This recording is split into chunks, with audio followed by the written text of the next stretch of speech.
Bom dia, Ana. Essa voz só podia ser ou a Ana Lima ou o Pavarotti, né? Tipo,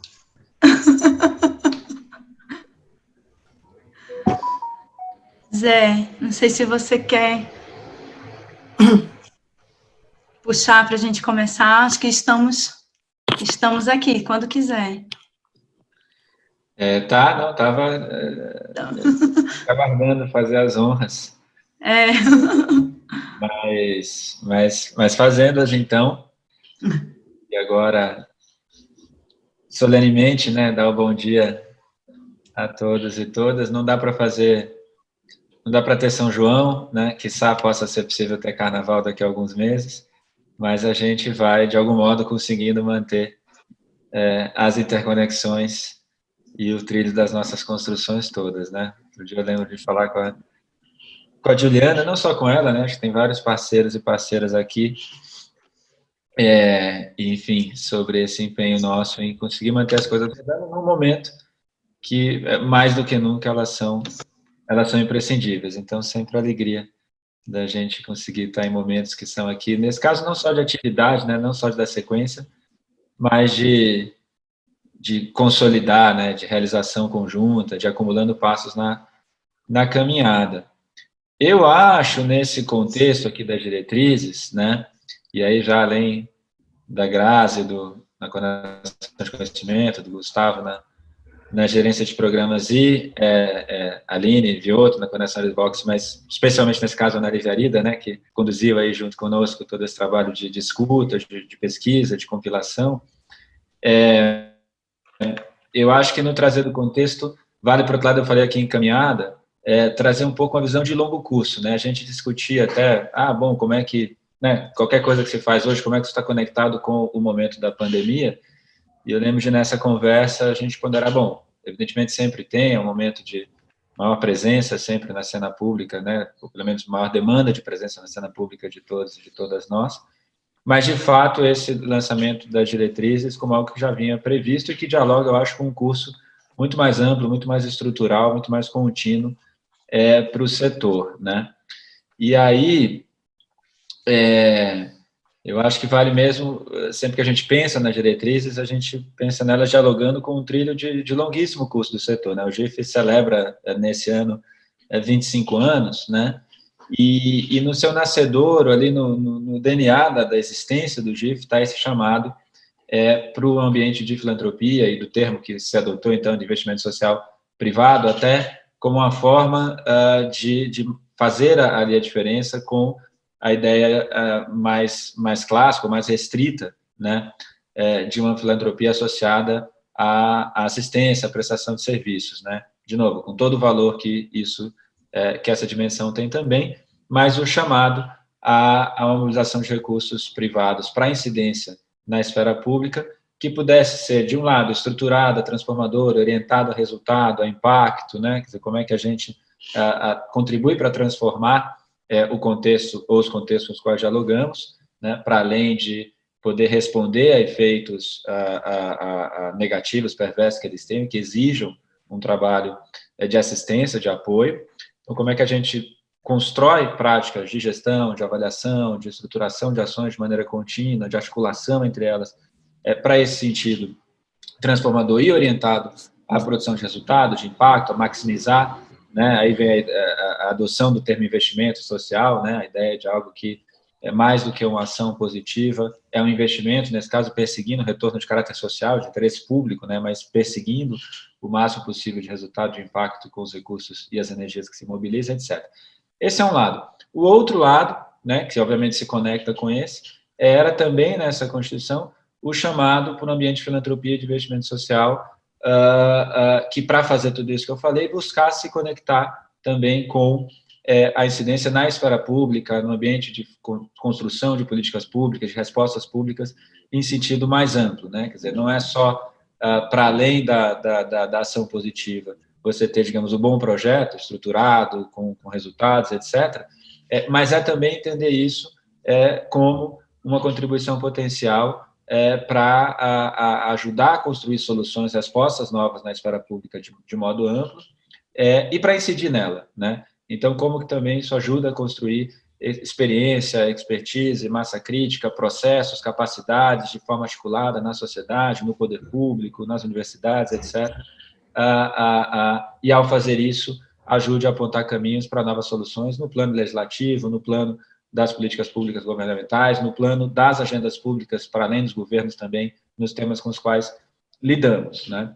Bom, isso, como eu dizia, tem ali um chamado no nascedor desse processo. Eu gosto sempre de dizer, a grande maioria das organizações associadas ao GIF que compõem o ambiente, né, o ecossistema de filantropia de investimento social privado no país hoje, né? Evidentemente não todas, a gente tem organizações seculares, né? Falávamos aqui do Carnaval de 19, né, Black? Então, mas a grande maioria delas são organizações que não pré-existem nesse momento dos anos 90, né? Então, eu gosto sempre de dizer isso para dizer, nós, de fato, nesses 25 anos, né, constituímos no país um ecossistema, um ambiente institucional, um segmento que não estava dado naquele momento. Isso tem uma relação muito grande também com todo o esforço de aprofundamento na construção democrática no Brasil, do fortalecimento de um ambiente de ação cidadã de forma ampla, etc., né? Então, todo o impacto para isso. E, ao criar isso, ao longo do tempo, esse chamado vai se traduzindo em prática, né? A gente vai tendo mais e mais organizações de filantropia de investimento social, seja diretamente, seja por meio de políticas de grant-making, de apoio a atores na sociedade civil, nas universidades, né? Movendo-se na direção de dialogar de forma mais profunda com a construção de agendas públicas nos temas que trabalham. Então, no âmbito da educação, que é o exemplo mais óbvio, né? Todo o processo de construir capacidades para dialogar com a formação legislativa na área de educação, com a formação de planos, de políticas, seja em âmbito nacional, seja em âmbito estadual, local, na área de educação, né, etc. Ao mesmo tempo, dá para pensar em políticas locais, né, eu falei de educação, está aqui o Thiago Borba no Instituto Unibanco, né, e está aqui o Rafael Joelli também, do Instituto Votorantim, né, um trabalho muito intenso, entre outras coisas que o Instituto faz, mas muito intenso de cooperação com a formação de agendas locais de desenvolvimento local país, e aí trabalhando com organizações das comunidades, das sociedades, desses municípios, e com o poder público, com as prefeituras e com outros atores, né, no ambiente federativo que dialogam com políticas públicas nessas áreas, né. Podia continuar aqui, está aqui a Juliana Ortega também, né, da Laudes Foundation, aí, todo o trabalho também histórico nesse período, né, nesses 25 anos na área de educação também, né, então, com o Instituto CA, na cadeia passe grande com a agenda de cidadania, de direitos humanos no país, e várias outras organizações estão aqui representadas, né? Então, isso vai acontecendo, né? Esse movimento na direção de se conectar mais com a formação da agenda pública, da esfera pública, vai acontecendo. O que é, obviamente, uma ótima notícia, do ponto de vista desse processo que eu busquei recuperar aqui brevemente, né? Mas, ao mesmo tempo, como sempre, a gente sempre fala, sempre na vida, né? A gente se move na direção de coisas novas, a gente supera etapas, responde a desafios, e, ao mover-se, a gente entra em novas fases do jogo, né? E, ao entrar na nova fase, ela traz novos desafios, né? Então, com o tempo, vamos colocando questões que têm a ver com algo que há alguns anos, né, o GIF, eu lembro o 9º Congresso GIF, ele teve esse mote, o sentido público do investimento social privado, né?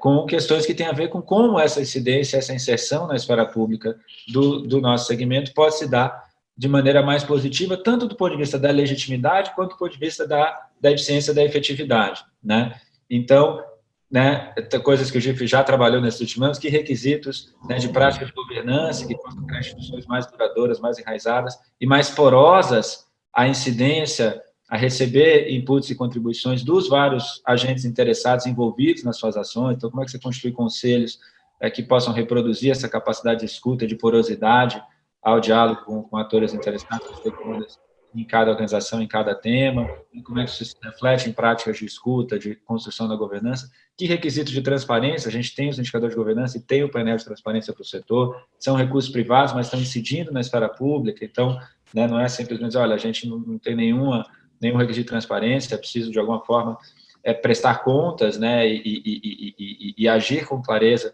em relação aos esforços que estão sendo feitos, compartilhar isso com a sociedade de maneira cristalina, né, e também se colocando questões que aqui requisitos para uma relação em inserção positiva em face dos vários atores em cada tema. Então, eu falei daqui da educação, a educação tem os atores de investimento social privado, além dos requisitos de governança, de transparência, e eu estou aqui caminhando também para fechar, né, vão surgindo debates que têm a ver com como essa inserção pode se dar de maneira mais positiva na interface com os vários atores do setor. Então, se falamos de educação, você tem todo o arco de organizações da sociedade civil como um todo, nas universidades, servidores públicos, educadores, gestores de educação, né, formadores de política pública, formuladores de política pública de modo geral. Se falamos do âmbito local, né, Rafa, a gente tem todo o contexto de organizações comunitárias, no âmbito hiperlocal, de organizações da sociedade civil, né, no âmbito dos municípios como um todo, né, as prefeituras, o setor privado local, enfim, as universidades, o setor acadêmico local, etc. Né? Então, que processos de interface, de cooperação, de diálogo, de escuta, né, que podem ser observados e devem ser observados para que esse processo possa, de um lado, ser nutrido o máximo de legitimidade, né, sermos atores, as fundações, os institutos, as empresas dedicadas ao investimento social, parte desses ecossistemas setoriais ou territoriais e de incidência pública, né, quer dizer, não externos a eles, mas partícipes deles, e não só do ponto de vista da legitimidade, mas também do ponto de vista da efetividade. Né?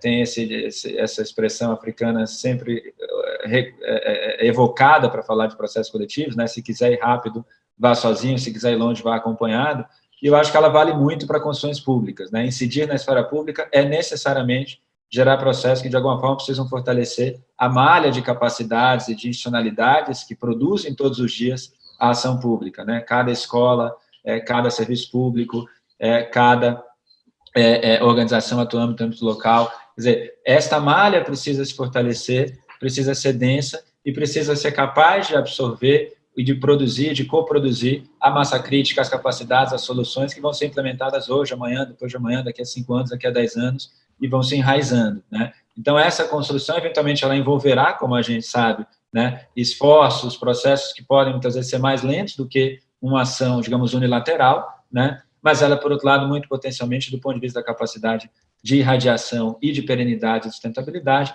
será mais eficaz na medida em que a gente incorpore práticas na ação de advocacy, na ação de incidência, que são capazes de dialogar com essa malha de maneira ampla. E aí, né, não preciso aqui, né, ao longo dos anos, debates vão se colocando sobre isso, e vem já há uns 2 anos, né, Graziana, esse movimento de buscarmos sintetizar, construindo também, para a gente, isso vai compondo um tripé hoje, né, ao lado dos indicadores de governança, do painel de transparência, essa suíte de diretrizes para a ação de advocacy, de incidência, a partir do âmbito da filantropia e do investimento social privado, que possam ter aí nortes, guias positivas para responder a essas questões, essas dimensões que eu colocava aqui. Então, esse é o sentido das diretrizes e dá uma alegria muito grande poder situar esse contexto, não só na esteira do contexto imediatamente presente que a gente está vivendo, dos seus desafios, não só desses últimos anos, mas nessa perspectiva desses 25 anos. Né? Pouco a pouco a gente vai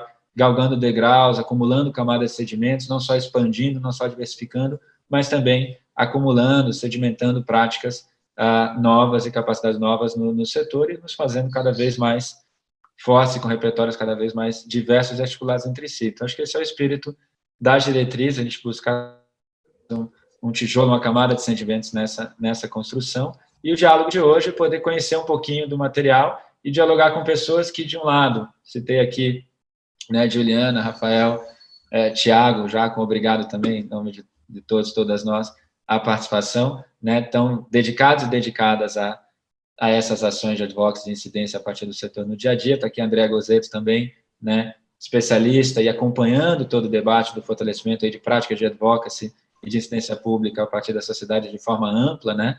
Então, dialogando conosco a partir desse olhar, e todo mundo, eu já vi aqui, tem vários parceiros, né, que certamente tem imensamente a contribuir, não só hoje, mas no dia a dia, como sempre dedicados e dedicadas também a essa temática. Então, esse espírito e alegria de novo, vamos nisso.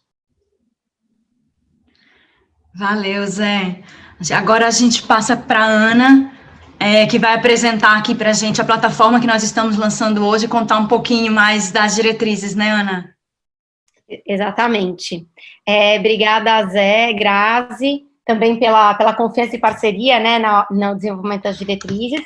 Eu vou compartilhar minha tela com vocês. Estão vendo a minha tela? Sim. Sucesso. Então, eu queria só contar para vocês rapidamente como foi o processo de construção das diretrizes da plataforma, até para vocês saberem como é que a gente chegou nesse resultado final. Então, o processo de construção das diretrizes, ele começou com uma revisão da literatura nacional e internacional, e também olhamos vários códigos de ética e conduta, fizemos conversas iniciais com diretores de organizações, integrantes da academia, profissionais que fazem o trabalho de advocacy no dia a dia, para fazer uma primeira versão das diretrizes. Depois a gente compartilhou essa primeira versão das diretrizes com especialistas e associados do GIF, e aí, a partir, né, dos comentários e sugestões recebidas, foi que a gente conseguiu preparar essa versão final que vocês vão conhecer hoje, né, com o lançamento aqui da plataforma. Eu queria, acho que só destacar aqui duas coisas em relação ao processo de construção. A primeira é que a gente deixou aqui uma quinta etapa, que é a continuidade e atualização das diretrizes, né, entendendo que a ideia é que esse seja um documento vivo e que possa ser atualizado e alimentado, tanto a partir, né, de comentários e sugestões de vocês e contribuições. Então, até já vou mostrar que a gente tem um espaço aqui em que vocês já podem enviar comentários e sugestões, mas também a partir de mudanças de contexto ou mudanças da forma de atuação dos próprios investidores sociais, novas atualizações. Então, a ideia é que para esse documento, né, continuar sempre sendo atual e relevante, ele possa ser sempre atualizado. E aí eu vou mostrar para vocês aqui, então, como é que as diretrizes elas estão organizadas, né? Bom, as diretrizes elas estão organizadas em 5 princípios, que são esses, né? Compromisso com uma atuação embasada e consistente, diálogo e cooperação, ética e integridade, transparência e requisitos legais. E a ideia é que cada princípio tem uma ou mais dimensões. São essas que vocês conseguem ver aqui embaixo. E aí, para cada dimensão, a gente também preparou, né, algumas reflexões sobre o que essa dimensão significa na prática, o que é importante, e trouxemos algumas perguntas de apoio para apoiar a reflexão dos investidores sociais. Então, eu vou contar um pouquinho qual que é a essência, o espírito de cada uma desses princípios, sem o objetivo aqui de esgotar, né, toda a reflexão que cada um deles traz. Eu também vou mostrar um pouquinho para vocês como que vocês navegam e exploram a plataforma. Então, o primeiro princípio é o compromisso com uma atuação embasada e consistente. E a ideia por trás desse princípio é que, indo além daquilo que já preconizam, né, os manuais de como fazer advocacy, que já trazem, né, muito da importância de se fazer um bom diagnóstico, de se fazer um mapeamento de stakeholders, a ideia é que esse compromisso, né, com uma atuação embasada e consistente, ele se sustente durante toda a estratégia de advocacy, e não só no momento da elaboração da estratégia. Então, claro que quando a gente está falando de embasamento, né, a gente está falando sobre a importância de se fazer um diagnóstico baseado em evidências, né, olhar para pesquisas, para dados, para números, olhar o impacto, né, que as políticas de advocacy vão causar. Quando a gente traz a questão da escuta de atores chaves, a gente está falando não só na perspectiva de mapeamento de stakeholders, mas também de reconhecimento do acúmulo do campo. Então, na linha de entender, de fato, o que outras organizações da sociedade civil já fizeram sobre aquele tema, que acúmulo de experiência ela já tem, como que as pessoas que, de fato, vivem na ponta percebem, né, os desafios de uma determinada causa. Então, na perspectiva de conhecer diferentes visões sobre um determinado problema. E a dimensão da comunicação responsável vai na linha, né, por mais autoexplicativo que seja, que acho que hoje, mais do que nunca, né, em momentos bastante delicados de notícias, não só de notícias falsas, mas muito, né, da preocupação da gente sempre divulgar coisas dentro do seu próprio contexto. Acho que tem um olhar aí para a gente pensar bem sobre o que a gente compartilha, como que a gente compartilha as informações, como é que a gente usa os dados que a gente tem. Então, nessa linha toda de ter um compromisso, de fato, com a realidade, com as várias visões, com dados e pesquisas. Então, ao longo de toda a estratégia de advocacy, atuar com esse compromisso. A segunda dimensão, né, que é o diálogo e cooperação, vai no princípio de que o diálogo e a cooperação são essenciais, tanto para quem quer fazer um advocacy efetivo, então, na medida em que, de novo, né, vai ajudar você a mapear potenciais aliados e potenciais opositores, entender diferentes perspectivas, mas muito mais do que isso, é na ideia de que o diálogo e a cooperação são importantes para construir a reputação e a legitimidade, né, dos investidores sociais que atuam pelo bem comum. E acho que esse princípio é especialmente importante em momentos como o atual, em momentos de polarização, porque o diálogo, ele nos convida a exercitar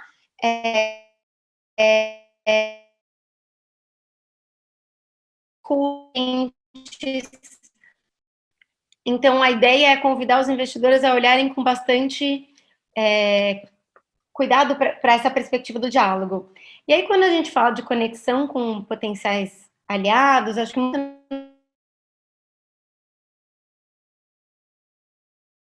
fazer um olhar cuidadoso de fazer trocas constantes, de fazer diálogos constantes, fazer parcerias quando isso fizer sentido, né? E aí, na linha do respeito à divergência, acho que é um pouco isso que eu já falei, né?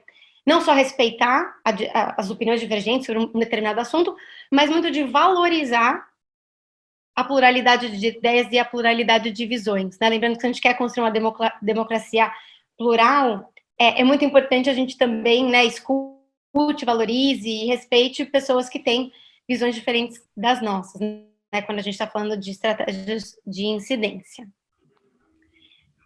A terceira dimensão, né, que é o terceiro princípio, que é o princípio da ética e da integridade, vem aqui, né, não de maneira ética e ilegais. Ana, desculpa, tá cortando. Então, o convite que a gente...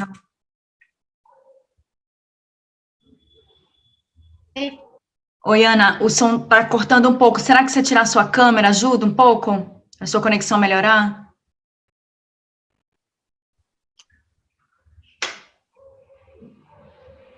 Eu vou mudar de internet, então vamos ver se...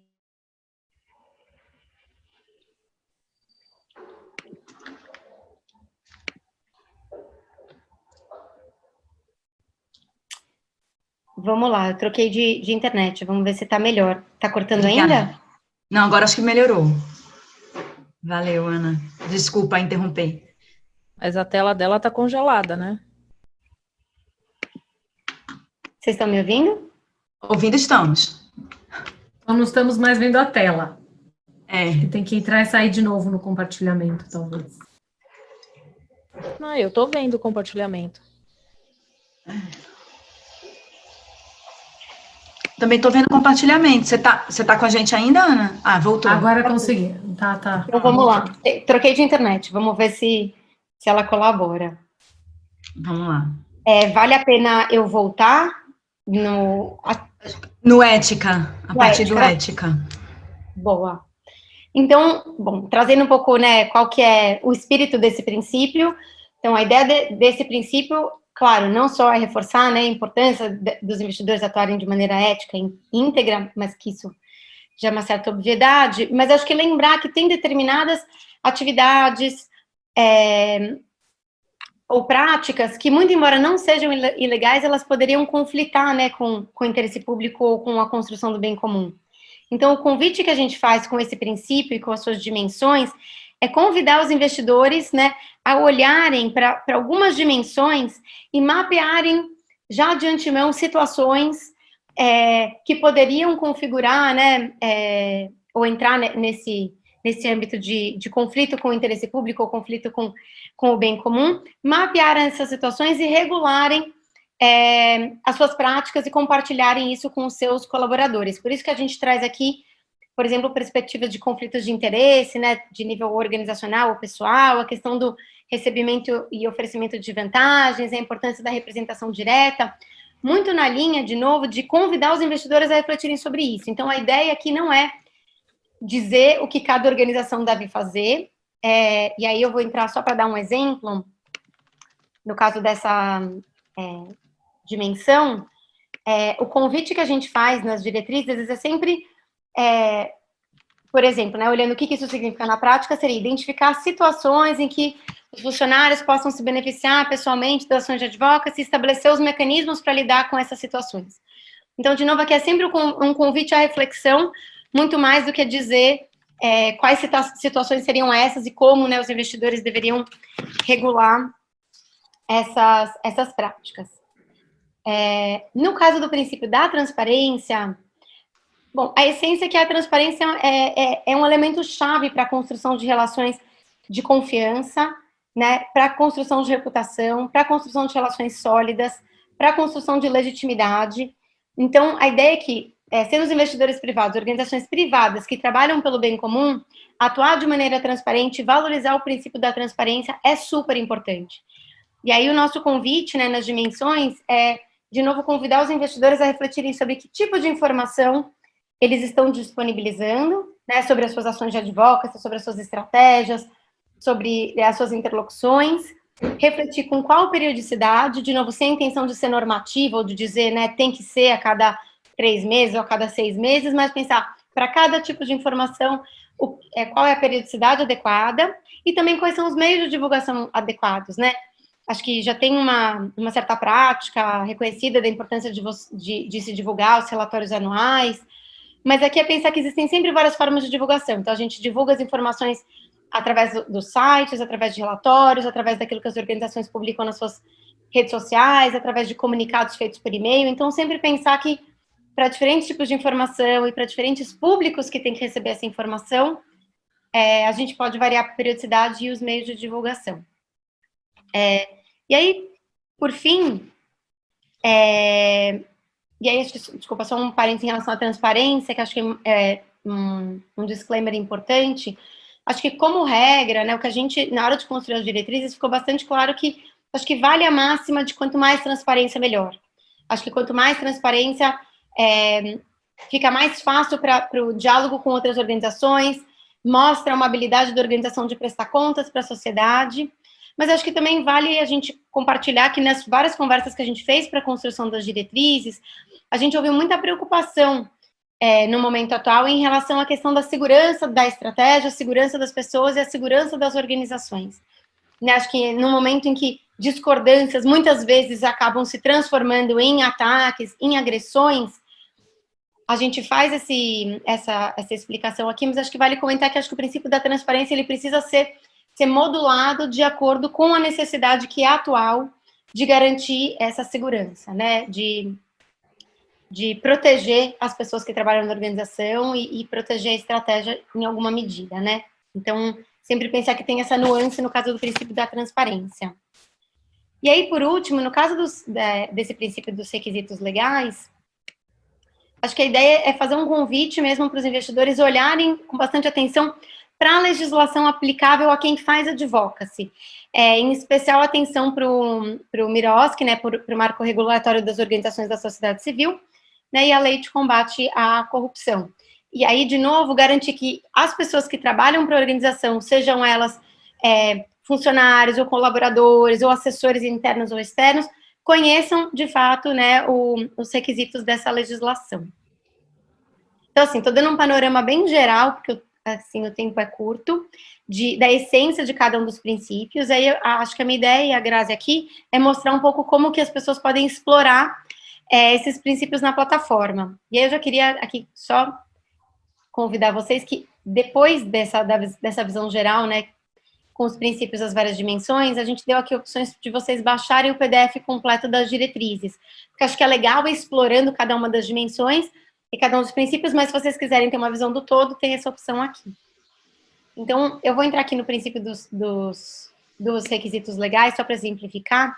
Então, quando vocês entram nas diretrizes, vocês vão encontrar aqui uma descrição, né, dos princípios, tá, no caso dos requisitos legais, e para cada uma das dimensões, clicando aqui nessa setinha, nessa luzinha verde, a gente abre esse quadro que traz essa reflexão, né, do que é importante em relação a esse princípio, a essa dimensão, o que essa dimensão significa na prática, e algumas perguntas de apoio, que aqui estão moduladas, tanto se o investidor faz o trabalho de advocacy, quanto se ele financia o trabalho de advocacy. Então, vocês sempre podem adaptar a pergunta dependendo do perfil de investidor social. E logo abaixo, a gente também traz algumas conexões interessantes. Então, aqui, se a gente está lendo sobre, por exemplo, conformidade com a legislação aplicável, a gente também faz o convite aqui no Você Pode Se Interessar por recebimento de oferecimentos e vantagens. Então, a gente sempre conecta com outras dimensões e outros princípios, nessa linha de que muitos deles dialogam entre si. E aqui tem sempre a opção de, né, voltar para conhecer os outros princípios, ou vocês voltarem por aqui para explorar de novo as diretrizes e as suas várias dimensões, né? O mesmo vale para todos os outros. Tem alguns que acho que, como a gente fez uma reflexão um pouco maior, por exemplo, no caso da ética e integridade, se vocês clicarem nesse botãozinho aqui, vocês conseguem ler todo o texto que a gente escreveu, e de novo, clicando aqui nas lâmpadas, abrir essa reflexão sobre o que é importante, o que essa dimensão significa na prática, e as perguntas de apoio. E aqui, logo abaixo, também as várias conexões com essa dimensão. Grazi, eu acho que é isso. Não sei se eu esqueci alguma coisa, se eu fui muito rápida. Você foi super completa, Ana. Acho que a gente te deu um grande desafio, né, de passar por tudo isso em pouco tempo, com muita objetividade, né? Mas acho que é isso. Bem, acho que agora o convite para todos vocês é que, diante de todo esse contexto, né, e para trazer um pouco mais de concretude também para tudo isso que a Ana apresentou, né, e que o Zé comentou também, que a gente possa abrir, então, aqui um momento de debate em torno de como o campo do investimento social privado tem atuado em advocacy, né? Falar um pouco aqui dos desafios, das oportunidades, das lições aprendidas, e um pouco do que a gente precisa para olhar para frente e avançar nessa trajetória de atuação em advocacy. E para isso nós convidamos, então, 3 representantes de investidores sociais, né?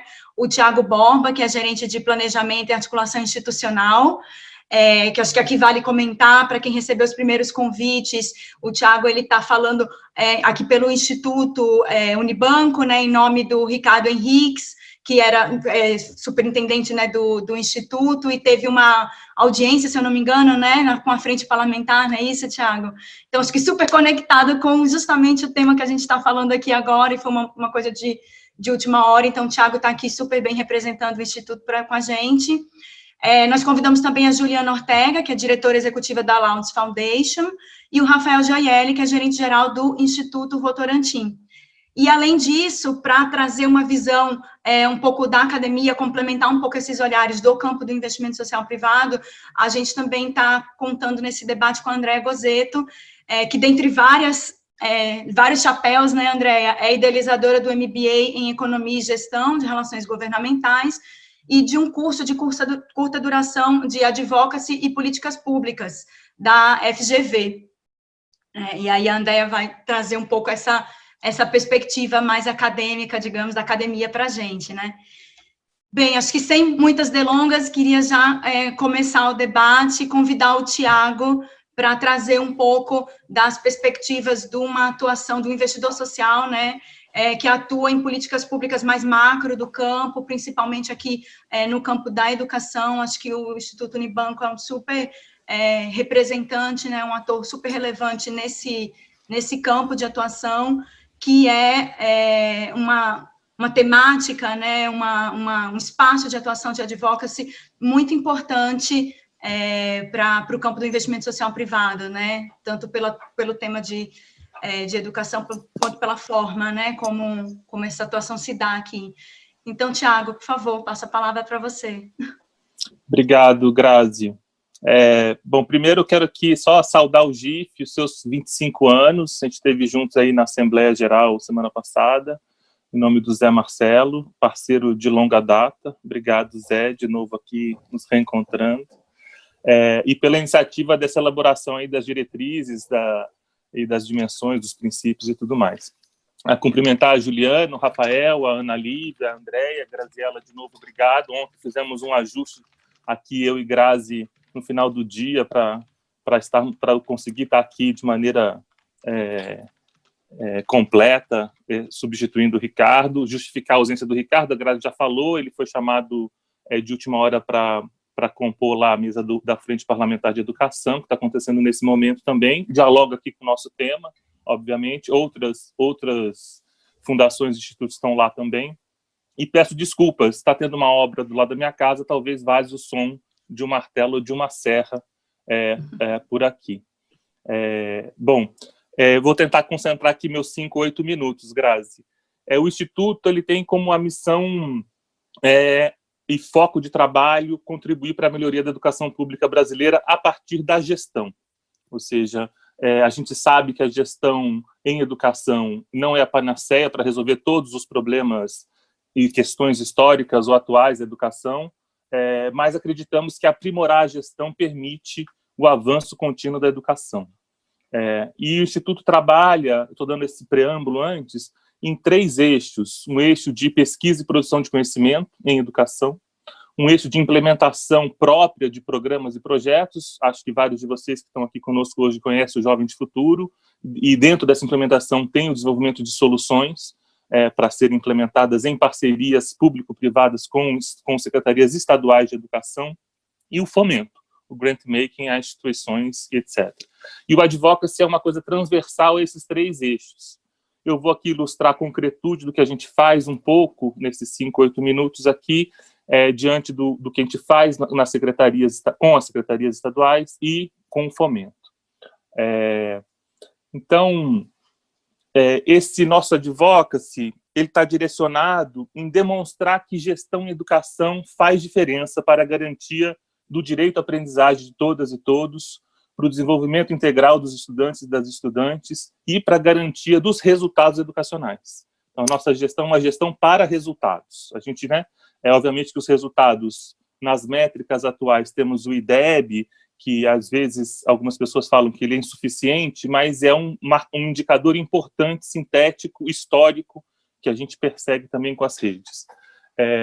E a gente vem demonstrando, e a nossa perspectiva é continuar demonstrando, que boa gestão impacta positivamente os resultados desse beneficiário direto, que são os estudantes e as estudantes do ensino público brasileiro. Então, nesse sentido, a gente tem parceria com 6 secretarias estaduais de educação, com esse programa Jovem de Futuro, e aqui eu já faço bastante a conexão com o que a Ana Lívia apresentou agora das diretrizes, que a gente é baseado em evidências. Gestão sem evidência, gestão sem um diagnóstico mais preciso possível e sem monitoramento e avaliação de resultado fica muito frágil. Então, o nosso foco, ele é muito, nosso foco em gestão está muito nisso, em ter muita informação. Informação não é muita, mas é a informação necessária para aquele diagnóstico, para aquele monitoramento. Então, eu faço a conexão com esse princípio 1 dessas diretrizes aí que foram acabadas de ser que a Ana Lívia apresentou também. E também tem, na parceria público-privada, eu acho que eu ressaltei aqui para falar com vocês, essa relação de confiança, essa relação de escuta dos atores. Nas secretarias estaduais, por exemplo, a gente tem uma relação desde o secretário da secretária estadual, com os dirigentes regionais, com as diretoras, diretores de escolas, coordenadores pedagógicos e os professores. Então, essa relação de confiança, que para quem implementa diretamente programas em parceria, é muito necessária. Isso também é uma força que a gente tenta colocar em movimento. E cito aqui também a dimensão do diálogo e da cooperação, e acho que foco na questão do respeito à divergência e à pluralidade. A Ana Lívia falou bastante, acho que ela grifou isso na fala dela, que eu acho que a gente está em larga escala, em 6 estados. A gente está em 6 estados na rede inteira dos 6 estados. E os 6 estados, eles são muito distintos geograficamente, politicamente e da sua trajetória histórica na educação. Ceará, Espírito Santo, Goiás, Minas, Piauí e Rio Grande do Norte. E são regionalmente muito diferentes, e internamente eles são muito diferentes também. Então, nessa relação onde a gente provoca, a gente conduz que gestão é muito importante para a educação pública brasileira, estar com a escuta forte, estar com a escuta atenta para essa pluralidade de entendimentos e como isso vai se compondo numa parceria público-privada, para a gente é muito importante e faz parte da nossa atuação. A outra vertente que eu ia falar sobre o fomento, a gente vem fazendo esse advocacy desde 2015, principalmente de 2015, numa frente de gestão para a equidade em educação, a partir do fomento, né? Como é que a gente faz esse fomento? A gente lançou em 2015 um primeiro edital chamado Gestão para a Equidade e Juventude Negra, e também, de novo, fazendo a conexão com as diretrizes e as dimensões que foram apresentadas, baseado em evidências. Então, só para trazer alguns dados da PNAD de 2018, não mudou muito de lá para cá, mas de 100 estudantes brancos que ingressam na escola, 97 deles... Vocês estão me ouvindo? Desculpa, eu dei então, 97 deles concluem Fundamental 2, 90 concluem Fundamental 97 concluem Fundamental 1, 90 concluem Fundamental 2 e 75 concluem Ensino Médio. De cada 100 estudantes negros que ingressam na escola, 95 concluem Fundamental 1, 79 concluem Fundamental 2 e apenas 58, contra 75 dos brancos, 58 concluem o ensino médio. Isso para dizer que também na PNAD de 2018, 62% da população brasileira autodeclarada se autodeclara parda e preta. Então, de novo, e a gente ainda tem a Lei 10.639 de 2003, que torna obrigatório o ensino da história e cultura afro-brasileira nas escolas. Então, a partir desses dados, estou tentando fazer a conexão com as diretrizes e as dimensões apresentadas, a gente elaborou esse edital para dar concretude à Lei 10.639 a partir de fomento a projetos de soluções em escolas públicas do ensino médio que pudessem não só provocar a discussão na escola com os gestores, professores e os alunos da aplicabilidade da lei, mas também ser referência e ser disseminada com uma força de advocacy da concretude da própria lei. Então, eu acho que eu termino por aqui, Grazi, só dando concretude para dois eixos de atuação que o Instituto coloca em prática, que é a implementação de um programa próprio, que é o Jovens Futuro, em larga escala, com foco na gestão, na parceria público-privada, e o advocacy, que gestão não é a panaceia, mas ela traz uma boa gestão, impacta positivamente nos resultados dos estudantes, resultados de acesso, resultados de permanência e conclusão e resultados de proficiência também. E sobre o nosso eixo de fomento, eu acho que nesse contexto, não só da pandemia, mas principalmente no contexto político, onde a gente percebe muitos retrocessos, a gente tem que entender, acho que o investimento social privado tem como obrigação também colocar isso em pauta fortemente. Então, aqui a gente fala, eu dei a ilustração aqui do nosso edital de gestão para equidade e juventude negra, mas temos também edital para elas nas exatas, de gênero, e também temos um advocacy forte para gestão para equidade com pessoa com deficiência. Eu acho que eu termino aqui, não sei se eu falei muito rápido, cumpri meu tempo, agradeço a todas e todos, e passo aqui a bola para a Grazi. Obrigada, Tiago, muito obrigada mesmo. Acho que deu para ter uma super boa visão e trazer bastante concretude mesmo, como você mencionou. Só mais uma coisa, desculpa, Grazi. Só queria... A Ana Lívia falou sobre a importância da legislação, e eu acho que tem uma antena ligada, um radar ligado para uma antecipação. Só queria citar a Lei Geral de Proteção de Dados, que está, né, em vias de ser promulgada. Então, a gente está... Como que o investimento social privado e como a gente consegue se preparar, e a gente aqui no Instituto, a gente está se preparando para isso. Eu queria só falar da LGPD, que acho que interfere principalmente na comunicação e na transparência de todos nós. Não, muito boa lembrança, com certeza. Eu acho que é uma lei que ataca transversalmente, né? Entra aqui em várias questões e acho que toca também na questão de como fazer advocacy, né? Bem, então, acho que agora eu queria passar para o Rafael para falar um pouco sobre a perspectiva do advocacy junto a governos locais. Mas antes de te dar a palavra, Rafael, eu queria só estimular quem quiser já pensar nas perguntas. A nossa ideia após o debate, após a apresentação de cada um, né, fazer um debate bem aberto com o público. Então, vocês podem mandar as perguntas no chat, se quiserem, mas também a gente vai abrir os microfones, né, vai passar a palavra aqui para quem está aqui com a gente, quiser também falar, tá bom? Então, só deixar já esse convite. Rafa, por favor. Pessoal, bom dia. Primeiro, eu queria agradecer ao GIF pelo convite, parabenizar também pela publicação. Acho que esse tema de advocacy e incidência pública, ele é bastante relevante.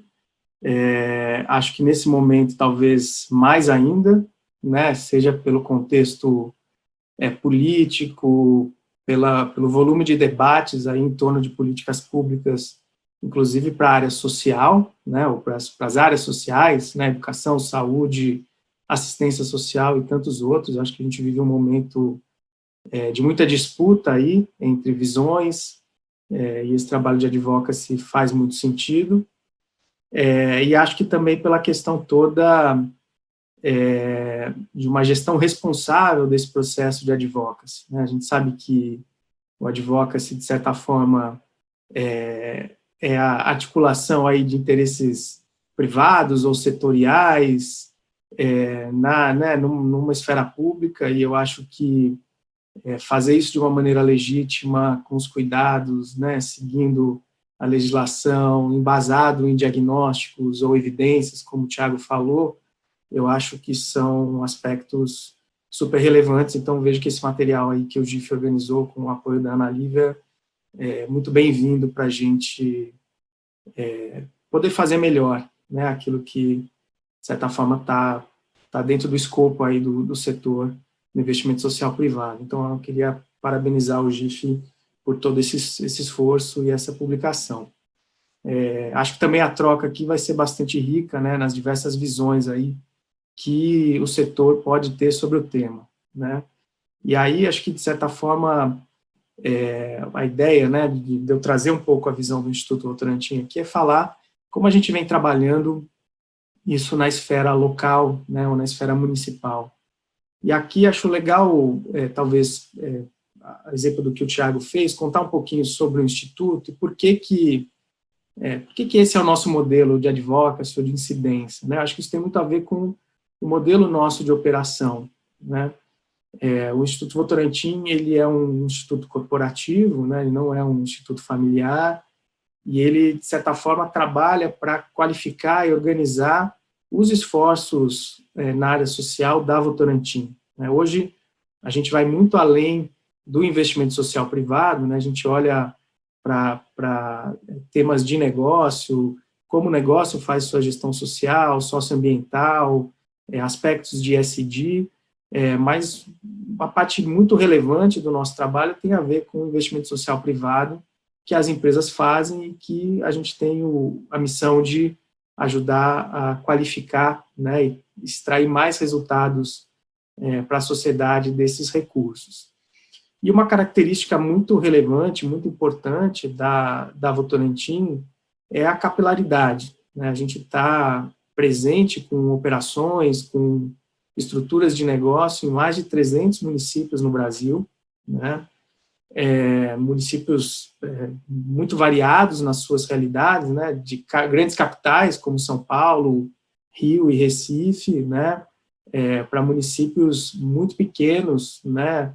De 3 mil, 4 mil habitantes em regiões remotas. Então, essa capilaridade que a gente tem e a relevância como ator econômico que a Votorantim tem nesses municípios, nesses territórios, trazem para a gente uma responsabilidade, né, sobre esse contexto, essas comunidades onde a gente está, e também acho que traz uma grande oportunidade, né, da gente usar essa força, que é a nossa capilaridade, a nossa presença, para ter uma atuação mais relevante, né.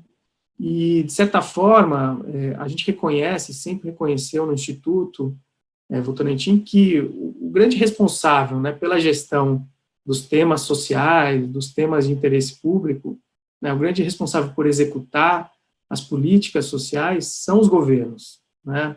A gente reconhece isso, entende a nossa atuação como uma atuação complementar, né, a essa atuação do governo.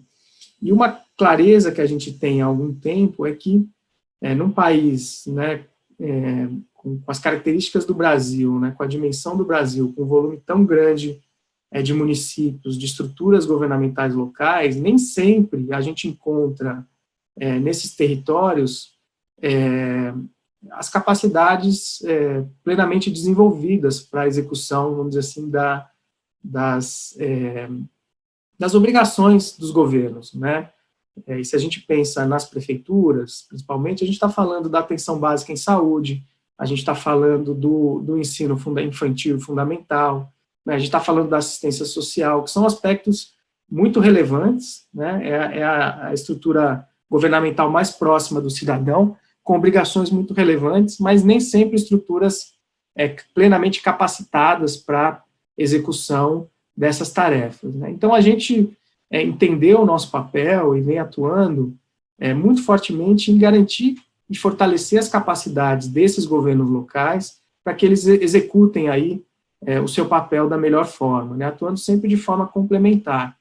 E a gente vem trabalhando, basicamente, em algumas frentes, né? Tem uma frente da própria capacitação técnica, né, dos recursos humanos dessas estruturas, né? E a gente faz isso em diversas áreas, né? Educação, na gestão financeira propriamente dito, em áreas setoriais, né, das prefeituras. Essa é uma dimensão bastante relevante. Uma outra área que a gente vem atuando muito fortemente com essas prefeituras tem a ver com processos de gestão, um pouco na linha do que o Thiago falou, né? É importante organizar a gestão através de ferramentas, sistemas, não necessariamente sistemas de informática, né, mas sistemas de gestão que permitam às prefeituras terem um maior controle, uma maior visibilidade dos seus dados, das suas realidades, para tomar decisões mais qualificadas, empregar os recursos de forma mais eficiente. Um outro aspecto que a gente tem trabalhado também com as gestões municipais tem a ver com legislações, né? Os municípios, eles têm desafios aí, do ponto de vista de legislação, até para poderem acessar recursos federais, né? Então, no campo do urbanismo, principalmente, quando a gente fala em políticas de saneamento, políticas habitacionais, a parte de mobilidade, se os municípios não têm, né, os seus planos setoriais definidos, o seu plano de saneamento, o seu plano habitacional, eles ficam vedados a acessar determinadas linhas de financiamento federais, né? Então, isso é um trabalho que a gente também tem estimulado os municípios a implementar, a desenvolver suas políticas setoriais para a área de urbanismo, porque isso é um item relevante para que eles possam, inclusive, acessar recursos federais, né? Então, a gente vem trabalhando muito fortemente nessas áreas, e a gente se depara aí com alguns desafios, né? E alguns cuidados. Eu acho que esse tema de legislações que eu falei aqui, ele é bastante sensível, né, na medida em que nós somos um ator econômico, né, com presença no território. Então, somos proprietários de terra, ou, ao mesmo tempo, estimulamos, né, e criamos um tráfico de caminhões, por exemplo. Então, trabalhar as políticas de mobilidade, trabalhar as políticas urbanísticas, né, dentro de um plano diretor, de uma lei de uso e ocupação do solo, tudo isso diz respeito e impacta também, né, na vida das empresas Votorantim que estão instaladas nesse município. Então, fazer isso de uma forma legítima, né, seguindo aí os protocolos, né, presente, por exemplo, no Estatuto das Cidades, para garantir legitimidade, né, garantir que esses processos aconteçam com a participação social, com as audiências públicas, né, com a participação dos diversos setores da sociedade, acaba sendo um cuidado que a gente acaba levando para essas ações, né? E nesse momento, acho que trazer um dado bem atual, né? A gente está trabalhando especificamente o tema de gestão aí para enfrentamento da crise trazido pela pandemia. Hoje nós estamos já trabalhando em 87 municípios com programa de mentoria, e na semana passada divulgamos aí a seleção de mais 43 municípios que vão entrar nesse programa de mentoria. A gente deve chegar aí em torno de 150 a 160 municípios mentorados, né? Levando ferramentas básicas de gestão para que os municípios possam organizar os seus recursos, né? Entender os impactos da pandemia e organizar o uso dos seus recursos da melhor forma possível. E esse programa está dando muito resultado, né?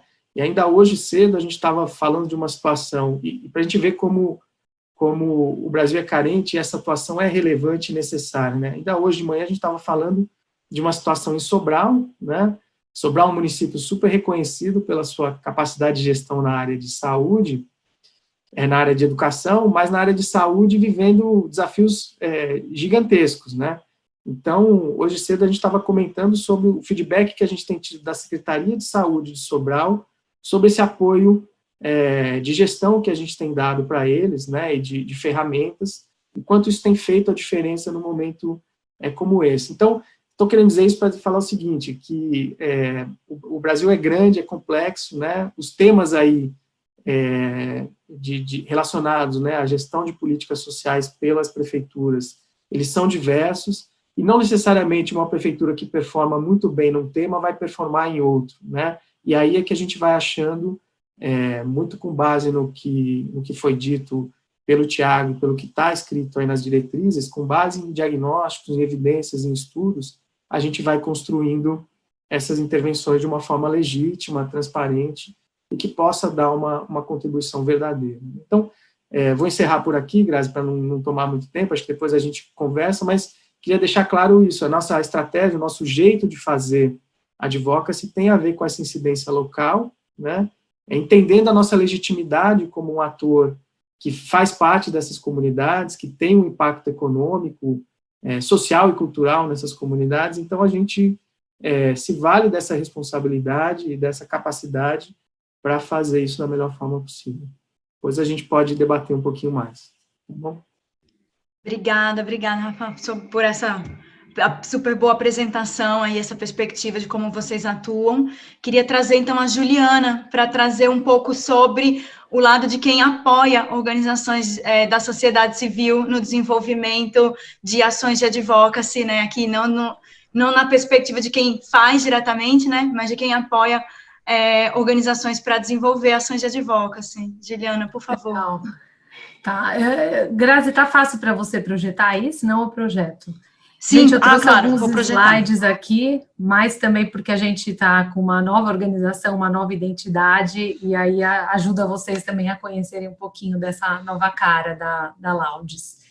Primeiro eu queria super agradecer, né, agradecer a Grazi, agradecer ao Zé pelo convite, de estar aqui com vocês hoje, parabenizar, acho super importante esses princípios, né, vou divulgar, vou usar, vou ler a publicação, e falar um pouco disso, né, acho que eu trago uma perspectiva complementar aos meus colegas, falando um pouco de como é fazer isso não diretamente, mas fazer isso por meio do apoio aí à sociedade civil, que sempre foi a nossa forma de atuar.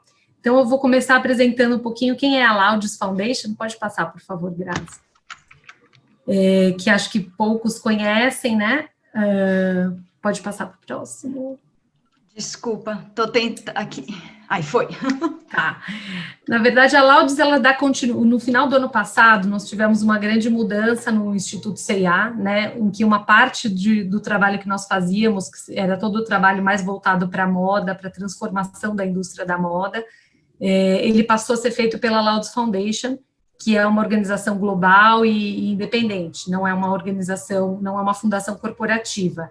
E o Instituto CIA no Brasil seguiu, né, ele está se reposicionando agora para focar mais no fortalecimento de comunidades, né, então o Instituto já tem aí quase 30 anos, já passou por algumas mudanças, mas esse trabalho todo que nós fazíamos de transformação da indústria da moda, ele passou a ser feito agora passa a ser feito pela Laudes Foundation, que tem um escopo ainda maior, né, que é trabalhar para que os mercados globais valorizem todas as pessoas e respeitem a natureza e o meio ambiente, né, então é ampliar um pouco, sair um pouco da moda, continuar na moda, mas ampliar um pouco só do mercado da moda para outros mercados e trabalhar para que todos os setores econômicos realmente possam ser agentes de mudança numa outra sociedade. Pode passar, Grazi.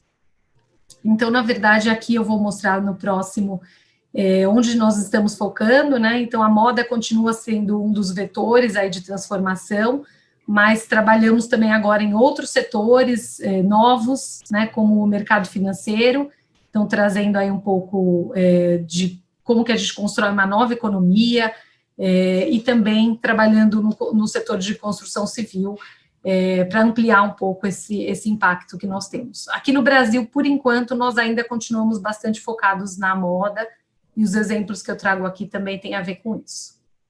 Pode passar, Grazi. Falando um pouco do advocacy, acho que historicamente, né, desde o Instituto C&A, 30 anos atrás, e eu sei que aqui temos vários parceiros do Instituto C&A na COL, inclusive o Paulo, que também esteve à frente do Instituto aí por bastante tempo.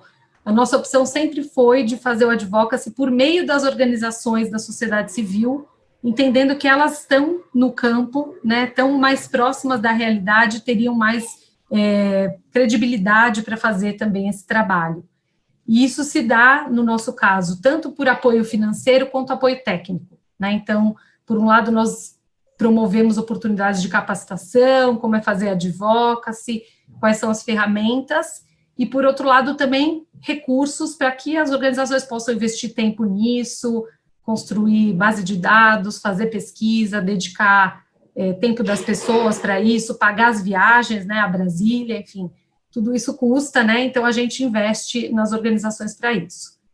O advocacy, para nós, ele não é uma estratégia de um programa só, nem separada, né, então, assim como falou o Tiago, nós também trabalhamos o advocacy de uma maneira transversal, né, a todos os programas, e é uma aposta nossa para mudanças de longo prazo e para que a gente alcance escala no tipo de impacto que a gente quer trazer, né? Então, entendendo que ao mudar o ambiente regulatório, a gente também muda narrativas, muda relações de poder e causa um impacto maior na sociedade. E, por último, o advocacy hoje ele é avaliado de uma forma estruturada, né? O nosso resultado de advocacy, a gente avalia, a gente está implementando agora rubricas avaliativas, onde a gente vai começar a olhar para isso. Pode passar, Grazi. Bom, aqui a gente tem vários exemplos, né, não são só esses 3, são inúmeros exemplos de trabalho com advocacy. Eu trago aqui 3, eu vou falar um pouquinho mais desse último com a Vina, mas na frente de combate ao trabalho forçado, a gente tem trabalhado muito aqui para coibir o trabalho forçado na moda, principalmente dos imigrantes, e tivemos resultados muito bacanas com o trabalho com a OIT em São Paulo e agora também com o Conectas nacionalmente. E no caso da Fundação Avina, a gente apoiou o início e a criação da RAC, que é a Rede de Advocacy Colaborativo. Né? E aqui na qual eu vi que a Andresa está aqui, do Pulso Público, que está super envolvida nesse projeto, a própria Andrea também faz parte da RAC, e outras organizações que estão aqui presentes.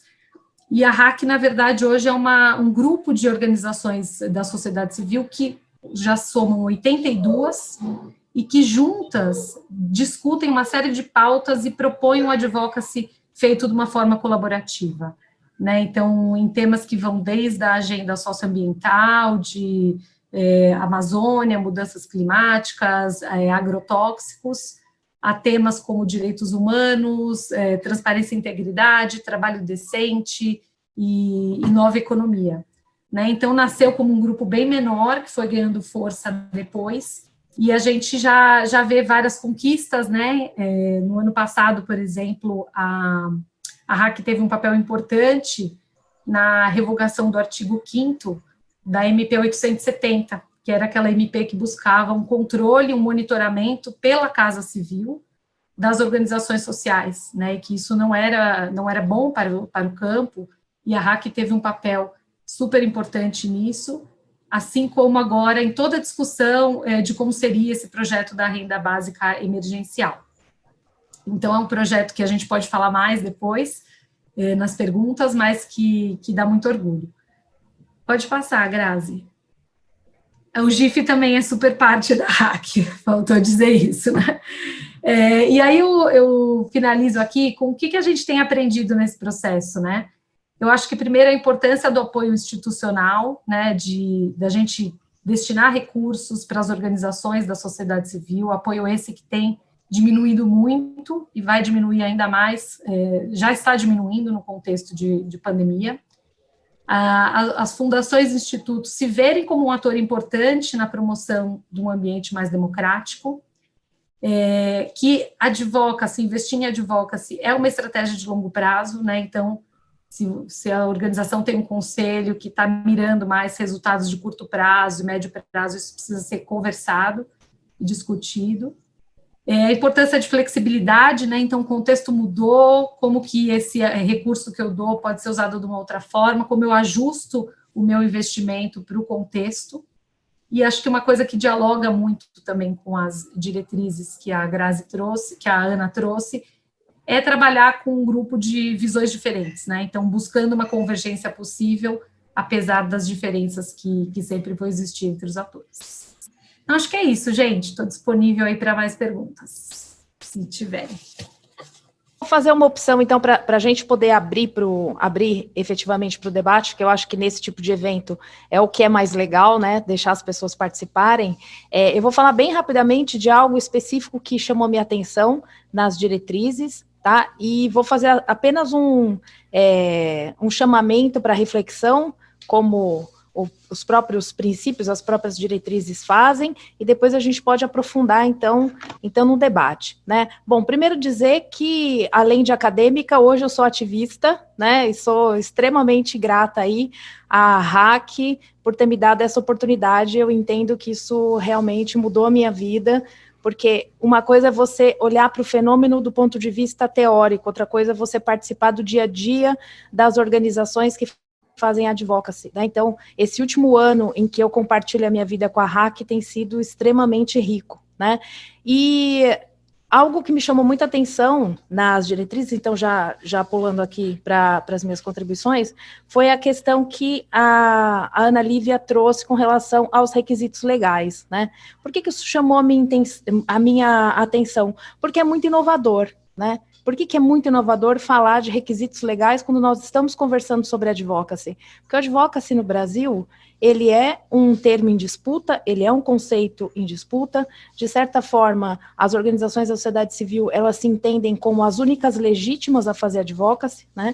Isso traz uma certa atenção, inclusive, quando institutos e fundações se declaram atores no mundo, no campo do advocacy também, não é? Porque eles estão fundamentalmente relacionados a interesses corporativos, a grandes empresas, né? E o advocacy, muitas vezes, é tido como o lobby do bem, né? Então, tem uma questão ideológica que perpassa toda essa compreensão e toda essa discussão sobre advocacy no Brasil, e como o advocacy é o lobby do bem, como o advocacy estaria dessa forma longe, né, o mais longe possível do estigma de marginalidade que o lobby carrega, e o advocacy também não teria em nenhum momento se faria uma confusão que é tão comum, né, com lobby, com corrupção e tráfico de influência.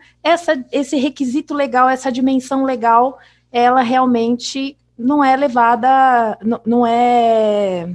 não se dá uma visibilidade grande a ela, né? Então, eu gostei muito das diretrizes, acho um trabalho extremamente importante, né?